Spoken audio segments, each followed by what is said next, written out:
The children who come into the school from Knowsley, of course Knowsley is the third most deprived authority in the country. The children who come into us come in at average, but in maths they are below average. And what's exciting for us, and I think testament to the value-added education that we give, is that over half of our Year 6 children leave at level 5 in English, maths and science.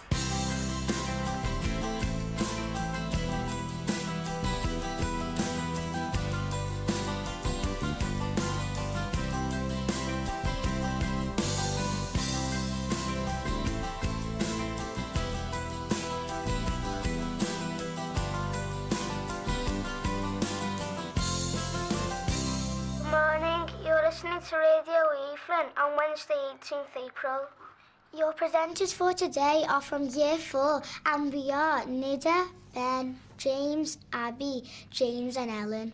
The school has been on a tremendously big journey from its previous Ofsted to our most recent Ofsted, and we've put an awful lot of hard work into making school improvement successful in our school. School self-review lies at the heart of our school, and I think that very much, particularly in my mind, has helped to move the school from good to outstanding and continues to play an important part in that role. With St George's Day coming up next Monday, we've been investigating the legend of the dragon slaying saint. We hope that you are listening carefully because there will be a quiz at the end, so make sure you've got your paper, pencil and ears ready. We've had a relook at our curriculum in terms of the needs of the society that our children are going to go out into, because of course it's changing, much more technological, culture, ethnicity, and it's very much about looking at the foundation subjects as much as English and maths and practising those key skills from English and maths in all those other foundation subjects. Now let's have a roundup of some important news. In Owls, Miss Lewis celebrated her birthday over the holidays. Abby had a makeover party and Lewis went for a break in a caravan. We hope you all had good fun. We like to believe that our school is a community, a positive community, and we feel that well-being is a part of that. It's in our school improvement plan, it's in our performance management, it's in our day-to-day work, it's evident throughout the school. OK, people at the front, close your eyes. People at the back, we're going to start with some butterfly wings today. Maybe start with little ones across their shoulders and then get bigger and bigger till you've got the whole wing on their back. OK, let's change our animal again now. Using the whole of our palm, we'll go into bear prints. Lovely on his shoulders. We use relaxation sessions with the children to basically make them aware of relaxation and how they can help themselves. We look at their physical relaxation and their mental state as well. We think about their breathing, we think about their muscle relaxation. It gives them some strategies to use in their own lives. So we're going to breathe in through our nose and out through our mouth. We're addressing the well-being of everybody at the school, not just our children, but of adults, the parents, the teachers. OK, take a deep breath for me and breathe out. When you're in a day's work, Fran, do you find that you get any sort of particular areas of tension or where you feel tighter through the day? I usually have to watch position on the carpet with the children, right, to make sure I'm in a good position. Sometimes I have to have cushions when I'm doing, say, a shared input, just to prop myself up. We look at the well-being of our staff and we measure that carefully. So reduction in absence, for example, was one measurable indicator. So we are committed to the fact that if we look after our staff, they will be healthy and fit and able to look after the children in their care. Right, so Lewis, can you tell us what part of our story we're going to be developing now? The dilemma. Good boy. What does the dilemma actually do? How does it make the story sound? If you don't have a dilemma, it'll be quite boring. Well done, Sam. In terms of writing, we're looking at developing narrative writing, and those children who are working within that higher ability, we're looking to see that those children can, for example, develop a plot so that they have a good understanding of those elements of a story, so that they not only have a clear beginning, middle and end, but we're looking to see that they can actually introduce a character into that plot. Beth and Sam, would you like to share one of the scenarios that you would face under the sea? A dark cave, maybe with a big squid inside. Now, what would happen though? What problem would you face? Maybe the squid came out and tried to get you and Very bring you good. into the cave. We're looking to see that they can actually use dialogue, use more ambitious vocabulary choices. It's really to try and raise that standard within level 3 so that they are a secure level 3 by the end of year 2. The sand tornado, and listen to this verb, transformed into a huge sand monster. Okay, a second. Personalised learning within the school lies at the heart of our school improvement process and really does help to raise standards. We believe we've been very creative in using existing national programmes, and we've very much taken those programmes and made them our own. In terms of devising a programme, it is a lot of extra work. However, from implementing programmes in the past, intervention programmes that have been available, we have found that they've not been effective.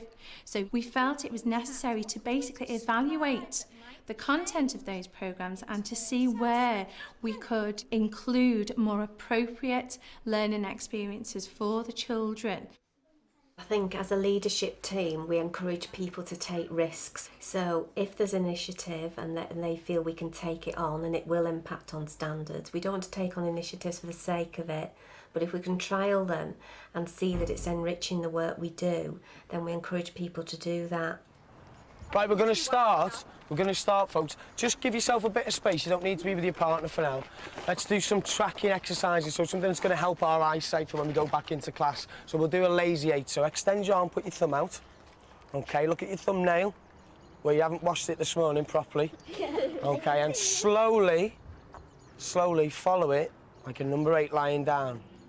We've actually undertaken some research into the effects of brain gym. What we've discovered through a project with Everton Community Football Club as well is that it's actually giving children heightened concentration levels. Start at 3, hand in the air, across, and 3, 6, 9, 12. We did the study using handwriting over a series of 10 weeks. We took the raw score that they achieved as a baseline. We then reviewed it 5 weeks later after using brain gym and football coaching as well. So in this part of the country it was really well received, obviously. Although I must admit I'd rather Liverpool came in than Everton. And then at the end we tested again and the results were fantastic. Every single child benefited from it. So looking at your partner, decide who's going to go first. OK, and you can go first for me. Go. 1, 2, 3. 1, 2, 3. We've got 4 very effective business links. We've got a football club, a local safari park, a university and a local beauty salon. So if you imagine those 4, they actually have a real range of curriculum subjects that could dovetail into them. Okay, so what I wanted to try and explain to you today, because I have my own business and I work, is the concept of businesses making money or not, so the concept of profit and loss. So here's a cake that I made this morning. Who could tell me what some of the ingredients is that goes to make up a cake? Egg and flour. So we've got eggs and flour. How much would the flour cost? Yeah. Maybe 10 pence. 10 pence. Does everybody agree? Is that a good figure? There are a number of areas in the curriculum that this activity would help. I think from a mental arithmetic development perspective, it's good. I think from an interaction and a group interaction perspective, it's good as well. How much do you think you could sell a slice of cake for in school? Yeah. Well, it could be 60 pence. 60 pence for a slice of cake? I think if we're focusing on our profits, it should be a bit more. I think they should sell it for 72p. 72p. Why 72p? Because you're not making a little profit, you're kind of making an in-between profit. Okay.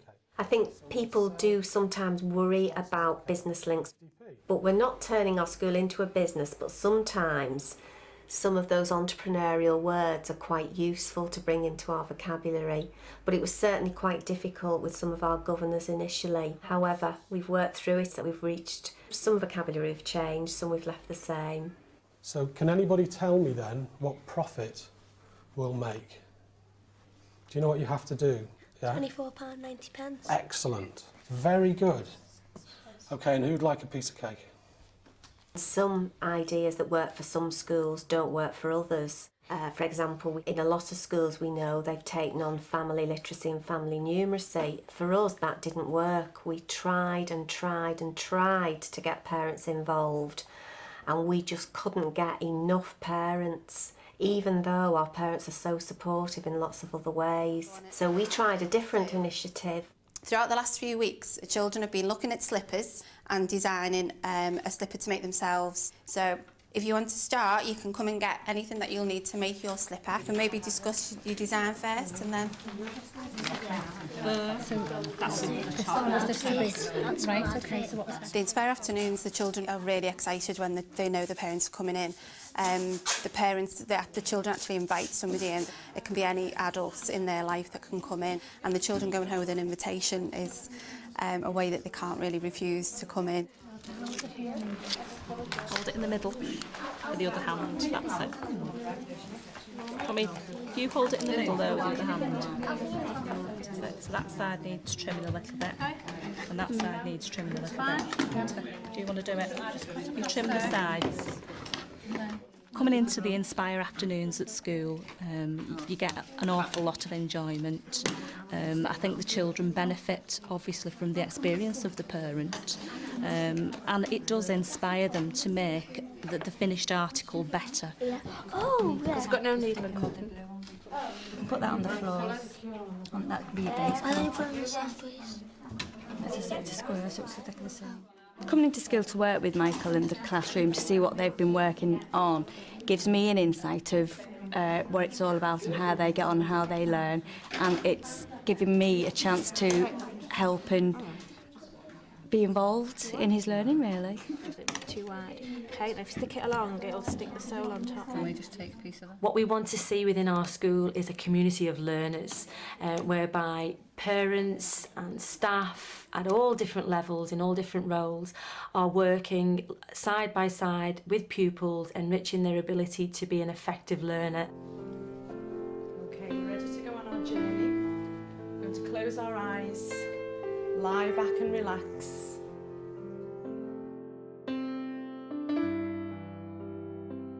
One of the signs that's up in my room is be irresistibly optimistic. And I think sometimes in the face of new initiatives, new ideas, new types of planning, schools can get bogged down in that really and lose the determination to be enthusiastic and creative. So we've got to keep that enthusiasm and creativity in everything we do.